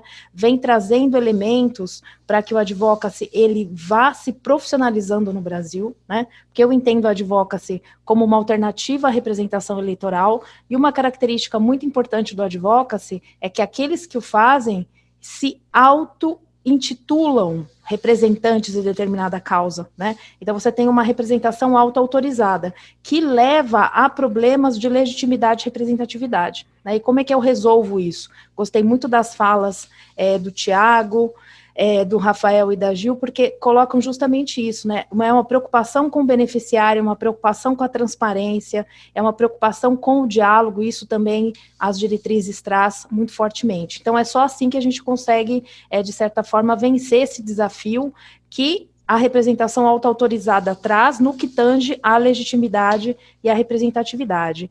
E tanto a fala do Tiago quanto a fala do Rafael focaram muito na questão da gestão, né? E quanto à gestão, ela é extremamente importante para que a gente tenha o maior impacto das políticas públicas. E aí eu gostaria de fazer uma provocação, né? Até que ponto nós estamos preocupados também com a organização interna dos grupos de advocacy, dos grupos que fazem advocacy. E por que hoje, no Brasil, a gente tem um número tão grande de grupos fazendo ou querendo fazer advocacy, né? Por que de repente, organizações da sociedade civil que só prestavam serviços estão se voltando para advocacy? Eu queria falar brevemente para vocês sobre alguns motivos que eu vejo, tá? E depois vou abrir para o debate, ressaltando já agora que organização interna no advocacy é o que vai gerar o impacto da ação, tá? Porque existem algumas capacidades que as organizações elas precisam desenvolver e só a partir do desenvolvimento dessas capacidades, eu adorei a ideia do Instituto Votorantim, né, de criar um programa de mentoria. Eu tenho um sonho, né, tô parecendo Martin Luther King, mas eu tenho um sonho, né, e eu vou jogar esse sonho aqui no universo, quem sabe, para o universo, quem sabe, com tantas mentes iluminadas me ouvindo, alguém se interessa pelo meu sonho e vem contribuir, e me ajuda a construir isso. O meu sonho é criar uma incubadora de grupos de advocacy. Faz muitos anos que eu tenho esse sonho, porque eu acho que existem grupos que poderiam estar contribuindo grandemente para a construção de um país melhor, mas eles não sabem sequer por onde começar, né? Então, se a gente tem incubadoras e aceleradoras de startup, que são pequenas empresas, por que a gente não pode ter incubadoras e aceleradoras de grupos de advocacy, né? E aí, então, voltando lá para os motivos, quais são os motivos que fazem com que organizações da sociedade civil agora continuem fazendo sua prestação de serviço, mas também queiram incidir fortemente na construção das políticas públicas, no molde dessas políticas públicas? Primeiro, e a gente viu isso aqui na própria fala da Juliana, existem oportunidades de financiamento, né? Então, isso chama a atenção dessas organizações da sociedade civil. Grupos de advocacy, o advocacy ele tem um elemento muito comunicacional, então ele fala muito para fora da organização. Isso dá aos grupos grande visibilidade, isso interessa também a essas organizações. Você tem, com o advocacy, né, com o mapeamento de stakeholders que a gente faz, num ambiente tão diverso e tão plural quanto o nosso, você tem um aumento exponencial de alvos, então aumenta muito sua capacidade de diálogo. Existe uma demanda por prestação de contas também, né? E essas organizações que anteriormente só prestavam serviços, elas já estão melhorando a sua capacidade de gestão por conta disso, né? O próprio marco regulatório das OSCs obriga essas organizações a estarem mais organizadas nesse sentido. Existe uma competição maior também por financiamento, né? Isso acho que é uma realidade que as instituições que compõem o GIF vivem no seu cotidiano, né? Então, são muitas organizações querendo fazer o bem e os recursos, eles são escassos, né? Então, existe uma competição por esses recursos. E, por último, existe uma busca pela profissionalização do advocacy, né? Nos Estados Unidos, a gente tem um outro panorama e, inclusive, eu queria indicar para vocês um trabalho que foi feito pelo TCC Group, que se chama What Makes an Effective Advocacy Organization, que é maravilhoso. Nesse trabalho, o que eles fizeram? Eles adaptaram para grupos de advocacy um modelo que eles utilizavam para avaliação de impacto para ONGs, para organizações da sociedade civil, né? E o que eles identificam nesse trabalho? É exatamente por isso que eu comecei falando da importância da organização interna e da gestão. Eles indicam justamente que, para que um grupo de advocacy tenha sucesso nas suas ações, ele precisa desenvolver 4 principais capacidades. As capacidades de liderança, de adaptação, de gestão e a capacidade técnica, mas aí se vocês quiserem mais informações sobre isso, eu falo na hora do debate, e vou escrever aqui no chat também o nome da publicação e coloco o link para vocês também, tá bom? Muito obrigada pela oportunidade, eu nem agradeci, né? Obrigada mesmo, eu adoro estar aqui no GIF, acho que é um local propício para essas discussões. Muito obrigada. Obrigada, Andréia, obrigada. Eu estava tão ansiosa aqui para a gente abrir para o debate, né? Mas sua fala foi muito, muito pertinente mesmo, trouxe muitas questões para a gente pensar. Acho que conecta muito com tudo que a gente falou aqui hoje, com a discussão da proposta, né, das diretrizes. Acho que seria muito legal ter também esse estudo que você comenta para a gente colocar no site das diretrizes, que acho que é uma coisa que é legal de comentar com vocês, é que além de tudo que a Ana apresentou, que está lá na plataforma, a gente tem também um lugar, né, uma página de repositório de publicações, que leva para a Sinapse, que é a nossa biblioteca virtual, né, onde a gente tem muito conteúdo mesmo sobre advocacy, tanto de guias e materiais, assim, coisas mais práticas de como fazer um bom advocacy, quanto de estudos mais do campo reflexivo, né, então acho que é bem interessante saber que existe esse lugar, né, e poder colocar também essa publicação, né, esse estudo que você menciona lá também, Andréia. E acho que a Ana também comentou aqui, né, no chat, de que existe uma formação, né, para mobilizadores, tu colocou aqui o link também, acho que é legal a gente ver essas conexões aí também com o que você trouxe. Bem, acho que agora... Coloquei aqui, tá, Grazi? Tá no chat aqui joia, já o Andréia. link. Joia, André, muito obrigada. Então tá no Sinapse do GIF, viu, Andréia? Na coleção especial que a gente fez. Ah, legal. Então já está disponível para quem quiser conhecer. Então, acho que a gente está, assim, super em cima da hora do tempo, né, do que a gente tinha se comprometido aí até as 11h30, mas eu queria abrir se a gente tem alguma pergunta, alguma questão, a Gisela, né, desculpa, eu vi que está aqui com a mão levantada já, você quer falar, Gisela, quer trazer alguma questão? Oi, gente, tudo bem? Muito boa essa conversa. Eu queria trazer a maior dúvida que eu tenho trabalhando com advocacy no terceiro setor, que é como é que vocês têm administrado a questão da demanda por resultados. Eu tenho sempre passado por organizações com conselhos muito empresariais e que eles têm uma dificuldade de entender o investimento no advocacy e os resultados que eles podem trazer. Tanto a questão do prazo, né, que o prazo é mais longo, quanto também a gente tem aquela dificuldade de mostrar que o que foi feito, o que foi alterado, de fato foi influenciado pela nossa ação de advocacy e não por outros, né? Então, eu queria saber um pouco como que outras organizações resolvem esse desafio. Obrigada, Gisela. Acho que é super pertinente mesmo essa pergunta quando a gente fala de advocacy, né? Eu não sei se teria mais alguém que quer falar para a gente coletar algumas perguntas antes de passar. Se não, tudo bem? Então, senão acho que a gente pode seguir. Quem gostaria de começar? Alguém se prontifica dos nossos debatedores? Bom, eu posso mostrar aqui um pouquinho, na verdade, da dificuldade de fazer isso, né? Mensurar a influência, a gente ainda não conseguiu, né? Porque são muitas variáveis para dar conta, são muitas variáveis para você isolar, né? E é muito difícil numa ação de advocacy, que normalmente, inclusive, acontece em coalizão, você isolar qual foi a responsabilidade, né? Qual foi o impacto da ação de determinada organização em detrimento da outra. Então, isso é realmente muito difícil. O que a gente costuma fazer é mensurar sucesso. Sucesso é mais fácil, porque você partiu, né? O que é sucesso? Eu tenho ponto A e quero chegar no ponto B. Cheguei no ponto B é sucesso. Cheguei na metade do ponto, entre A e B, é sucesso parcial ou insucesso parcial. Agora, mensuração de resultados para participação política, para influência em políticas públicas, a ciência política, por exemplo, ainda não nos fornece um método capaz de fazer isso, e de certa forma para os profissionais que fazem lobby e advocacy, isso é uma grande frustração, porque efetivamente o que a gente entrega é influência, e a gente entrega alguma coisa que nós não podemos mensurar.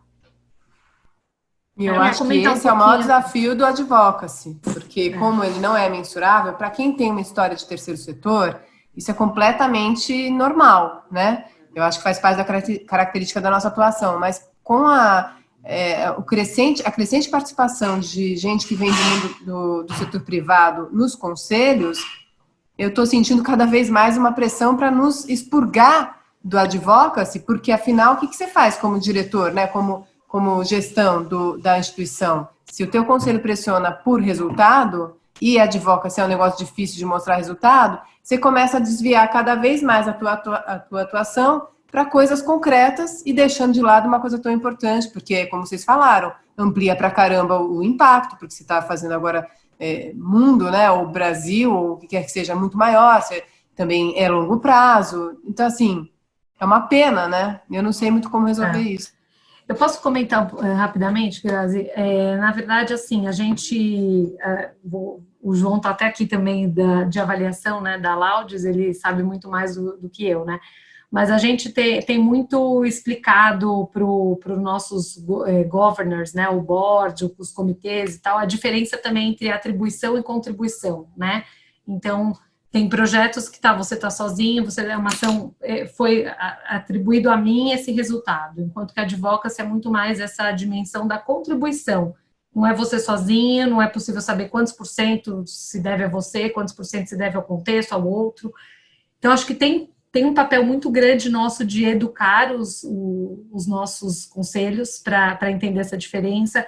A gente trouxe no passado muitos exemplos, né, até de projetos que não eram nossos, mas assim, mudanças que hoje a gente vê na sociedade e que beneficiaram todos e que só foram possíveis porque um dia alguém investiu em advocacy e demorou 5 anos, mas quando aquilo mudou, olha como isso mudou a vida de todo mundo, né? Então, acho que também trazer exemplos práticos, a gente tem feito isso para concretizar um pouco mais. E aqui, um pouco trazendo uma reflexão até da nossa área de avaliação, né, é um pouco como a gente traz também esse resultado dentro da avaliação.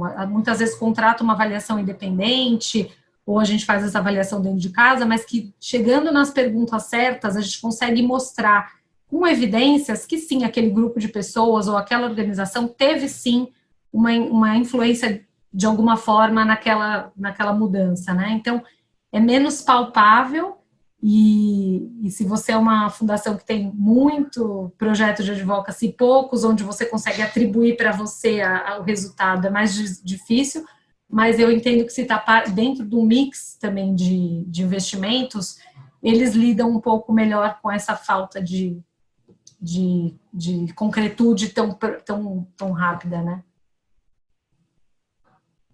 Desculpa a resposta longa.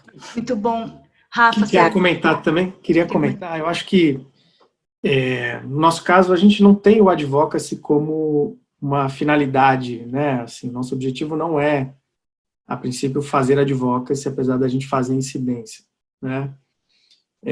Aí eu diria o seguinte, no nosso caso, como a gente está trabalhando, às vezes, em municípios onde o principal ator dessas mobilizações somos nós, fica um pouco mais fácil, talvez, essa conexão entre um resultado, né, de uma legislação que é implementada ou de uma ferramenta de gestão que uma determinada prefeitura adota e a nossa intervenção, né? Acho que talvez fique um pouco mais fácil porque existe uma intervenção, existe um projeto para garantir aquilo, né? Esse projeto é executado e aquele é o resultado, né? Se a gente vai contribuir com a elaboração de um plano diretor, né, para um município, aquele é um processo que dura alguns meses, né, com alguns ritos, né, com alguns indicadores, né, de acompanhamento, de execução, pode resultar ou não, né, num plano diretor aprovado, chancelado na Câmara de Vereadores, né? Quando a gente tem essa chancela, fica claro aquele esforço que resultou naquilo.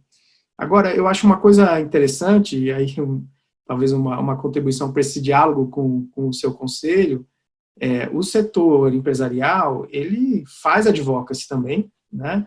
E geralmente faz advocacy por meio de associações, né? Então, é muito claro para o setor empresarial que o advocacy ele tem mais força quando é um esforço coletivo, né?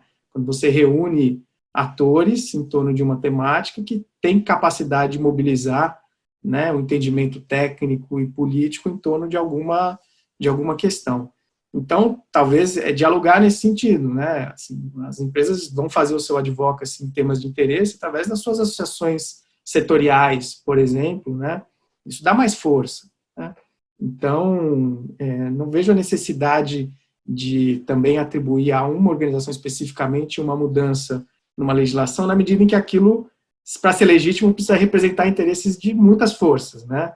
Então, acho que talvez aí tenha que ter um esclarecimento mesmo, né, sobre o processo e até um paralelo com o que acontece no setor empresarial. Acho que não é difícil, né, mostrar como isso acontece. Acho que tem que ter uma conversa, né, sobre isso, com certeza.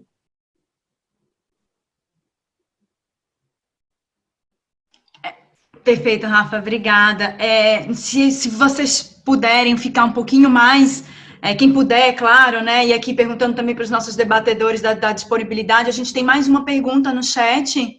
Eu acho que a gente poderia tentar trazer ela aqui para a gente ter um pouquinho mais de debate, que a Nicole trouxe, que ela gostaria de saber a opinião a respeito da efetividade do advocacy através da participação nos conselhos de políticas públicas.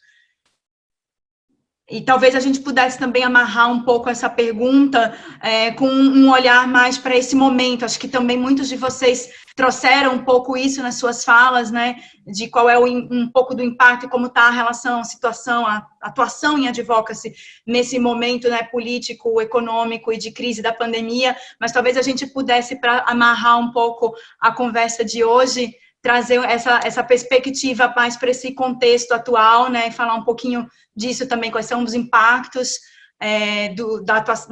dessa situação toda de crise e política. Tá, se quiser eu posso começar momento, também, Grazi. Né? Por favor, Andréia. Bom, esse é um ponto interessantíssimo, eu acho que primeiro, nós sabemos que um dos primeiros institutos de participação social a ser atacado foram os conselhos, né? Foram atacados fortemente. Isso porque também era muito difícil de demonstrar a efetividade desses conselhos e a real participação era baixa, né? A capacitação dos conselheiros era pequena e o impacto era pequeno. Então, a gente tem sempre que olhar os dois lados da moeda, né? O que é interessante quando a gente olha para o advocacy? O advocacy, gente, uma frase só. O advocacy tem que ser feito. Como que tem que ser feito o advocacy? Tem que ser feito muito,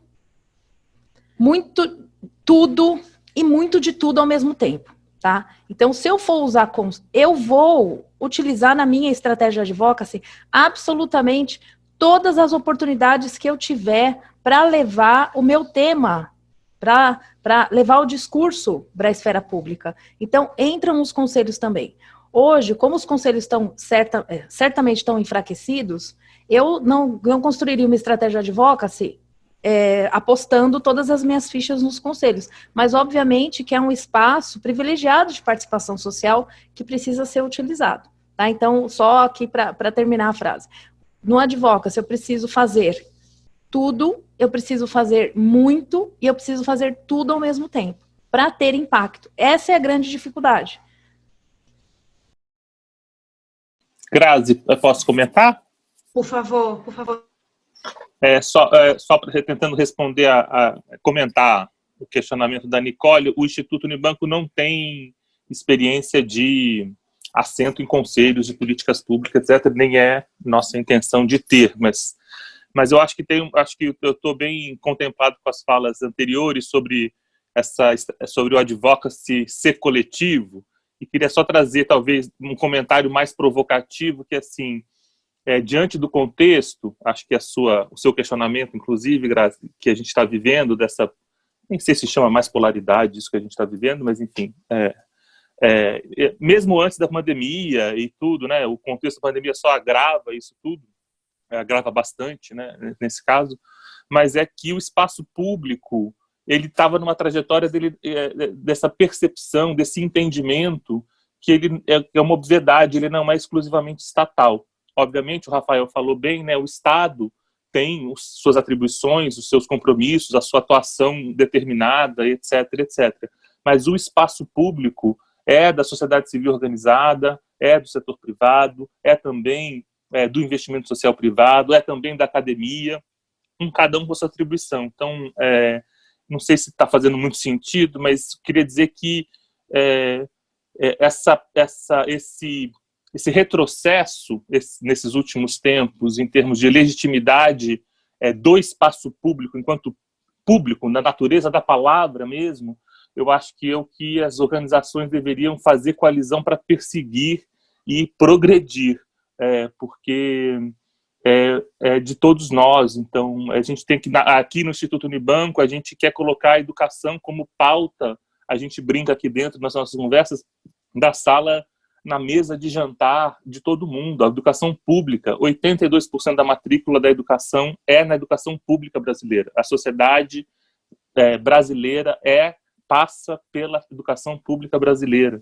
Então, eu acho que, só fazendo esse comentário, não tentando responder nenhuma pergunta mais diretamente. Eu vou comentar rapidamente também, a gente não tem também experiência de participação em conselhos e também não busca fazer.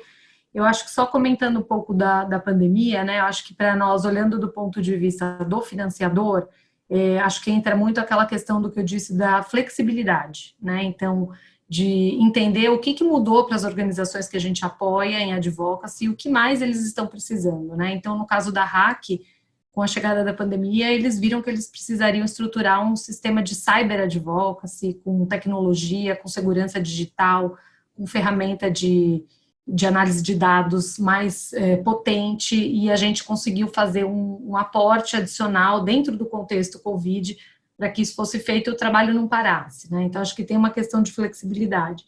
E acho que agora, mais do que nunca, é o momento das organizações da sociedade civil terem um grande protagonismo, né? E eu, ouvindo um pouco da RAC, ontem conversei um pouco com a Gláucia, ela me disse que as organizações estão sendo muito acionadas pelos parlamentares, em busca de construir posicionamento, então que, assim, elas estão sentindo, a RAC está sentindo que a contribuição está sendo muito bem-vinda para esse momento que a gente está agora. Perfeito, Juliana. Rafa também quer trazer por favor. Comentário, acho que um pouco na linha do que a Juliana e o Thiago falaram, a gente no Instituto também não integra, né, conselhos setoriais. Nas vezes em que a gente foi convidado a integrar, a gente não se sentiu à vontade, né, por entender que, em alguns casos, em alguns temas, a gente é uma parte interessada, né, e ocupar esses espaços. E a gente também não tem um foco de especialização para ter uma contribuição relevante nesses espaços, né? Então, isso faz com que a gente recuse. Agora, há muito tempo, a gente tem tido, talvez o nosso programa mais antigo, é um programa de fortalecimento de conselhos municipais de direitos da criança e adolescente, e mais recentemente, estratégias de intervenção para fortalecimento do sistema de garantias de direitos, né? Que envolve conselhos de direitos, conselhos tutelares, a própria estrutura de atendimento entre educação, assistência social e tudo mais nos municípios. Então, acho que não há dúvida de que os conselhos precisam ser fortalecidos, né? Eu acho que é uma excelente contribuição a gente fortalecer as capacidades e as ferramentas dessa organização, porque isso garante maior legitimidade nas políticas públicas que a gente tem, né? Então, acho que esse é um espaço importante também para ser observado aí como espaço de intervenção, né, ou de fortalecimento dentro de uma perspectiva mais legítima. Não é eu trabalhar por um interesse específico, mas fortalecer, né, uma organização que garante aí a pluralidade e a diversidade de vozes no desenho das políticas. Perfeito, Rafa. A gente está tendo aqui vários comentários sobre isso, né? Muitos deles reforçando isso tudo que a gente está debatendo aqui da importância, né, dos conselhos, e também trazendo alguns exemplos de organizações que participam em conselho. Então, acho que está sendo muito rico o debate. Eu fico um pouco com dó aqui da falta de hora, né, do tempo ser curto para a gente seguir nessa troca entre nós.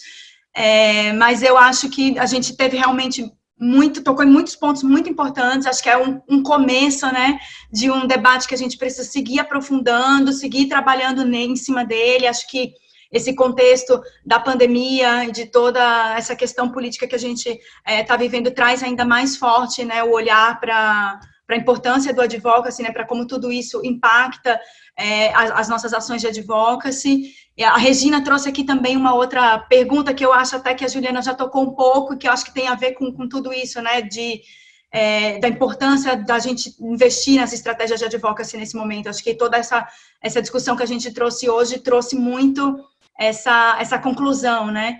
E aí eu acho que para a gente caminhar para o fechamento mesmo, eu queria passar para o Zé, para ele dar uma última palavrinha, Zé, se você quiser, aí de amarração de toda essa conversa de hoje. Amarração não, acho que é agradecimento. Pode ser. Não, porque nem daria tempo, nem me caberia, e sobretudo eu acho que nem é o caso, né? Você falou em começo, eu acho que é uma continuidade de uma conversa de construção, né? Eu volto aqui ao início, né? São 25 anos de trajetória no GIF, o setor mais ainda, a gente vai acumulando ao longo do tempo. O lançamento hoje é um marco para nós, do ponto de vista de sintetizar, de cristalizar esse acúmulo até aqui, poder colocá-lo à disposição, mas como a gente está vendo aqui, ele também retroalimenta a reflexão, a discussão, que é para isso que serve mesmo, né? Então, acho que mais do que começar, a continuar, e, por outro lado, começar, né? Essa conversa segue todos os dias, está presente no nosso cotidiano, em outros eventos, em outros momentos, então vamos com ela, e torcendo para que as diretrizes possam ser a contribuição que ajude a nutri-la, enriquecê-la, apontar caminhos, né? Tenho certeza que sim. E eu tenho um comentário que eu não resisto, né, de terminar, além de uma coisa que foi colocada aqui, né, a gente chamou de diretriz de advocacy e incidência pública, não só por não ir só com o anglicanismo, mas também pela amplitude dessa agenda, né? O Thiago falou em estar na mesa de jantar das pessoas, né, a persuasão na sociedade. A gente falou na ocupação necessária, fundamental, de conselhos de política pública e outros espaços de participação social, nesse caso, em fato executivo. Eu poderia falar aqui de participação no legislativo, a Gláucia, né, a RAC tem feito muito isso.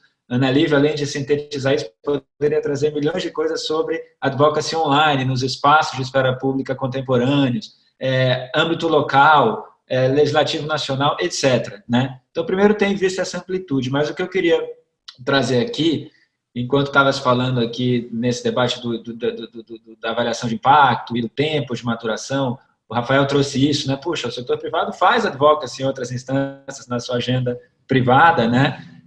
Eu gosto sempre de dizer, Rafa, tem alguns conceitos que são muito familiares ao mundo privado, né? Falar isso que você falou, falar em risco, né? Falar em prazo de retorno. Olha, tem coisas que envolvem risco, você acerta algumas, erra outras, faz parte do processo do negócio, né? Tem investimentos que demoram mais tempo de maturação, tem coisas que você tem um payback ali em 1 ano, tem coisas que levam 30 anos, né? 20 anos, 10 anos, 5 anos.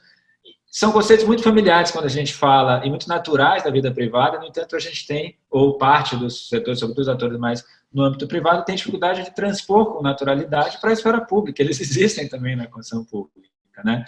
Então, assim como você colocou, acho que fazer advocacy envolve riscos, envolve retornos mais incertos, envolve prazos de retorno mais dilatados muitas vezes. Isso não é estranho ao léxico privado, né? Então, acho que esse paralelo, mas eu estou trazendo isso para lembrar, para fechar aqui. Eu evoquei o Congresso GIF de 2016, que teve esse feliz jogo de palavras no título, né? O sentido público do investimento social privado, tem tudo a ver com a discussão que a gente está fazendo aqui hoje. Na abertura dele, foi muito marcante aquela abertura, e aqui falo nesse sentido de passagem de bastão, né? Eu não estava no GIF, acompanhava como alguém dedicado ao setor, à temática, mas então esse sentido também da gente ir levando o bastão ao longo do tempo no GIF, no setor. Mas a abertura foi feita pelo Darry Walker, presidente global da Fundação Ford, né? E tem uma passagem que ele fala do investimento, evocando esses conceitos todos que eu evoquei aqui agora. Ele fala do investimento da Fundação apoiando grupos de combate, de denúncia do apartheid sul-africano nos anos 60, né? Ele diz, olha, sobre qualquer perspectiva de mensuração de retorno e tal, a gente teria parado, a gente apoiou esses caras por 20 anos, até que nos anos 80 eles foram protagonistas e fundamentais para todo o movimento de superação do regime do apartheid na África do Sul. E ele dizia, se a gente lá em 65, 67 estivesse lá na métrica de, olha, vem cá, qual foi o retorno disso nesse ano e tal, a gente teria parado de investir neles, mas muito antes daquilo dar no que deu, né? Então, evidentemente, eles têm as métricas deles, eles tinham razões para apoiar aqueles grupos e não outros, para apoiar aquela estratégia e não outras, né? Isso é fundamental. Mas esse sentido de algo que é a construção coletiva e que é a construção de longo curso, assim como essas nossas diretrizes e o nosso acúmulo, eu acho que vale muito. Esse exemplo dela é uma passagem muito marcante, acho que para o GIF, para nós, inspiradora. Então, eu terminaria com isso, né? Com esse sentido de caminhada, dialoga com vários desafios presentes também que estão colocados para nós na esfera pública cidadã do Brasil e do mundo hoje, né? E é isso. Agradecer imensamente de novo e vamos adiante. Obrigada, pessoal. Obrigada a todo mundo. Obrigada a todos os nossos debatedores. Obrigado. Até a próxima. Naveguem nas diretrizes. Naveguem na Obrigada, plataforma. pessoal. Bom dia. Vamos baixar tudo agora. Olhar tudo. e divulgar. Baixem todas as publicações que estão lá. Surgiram novas para a gente. Surgiram novas publicações que a gente vai subir na Sinapse também. Ótimo. Obrigada. Valeu, gente. Tchau, tchau.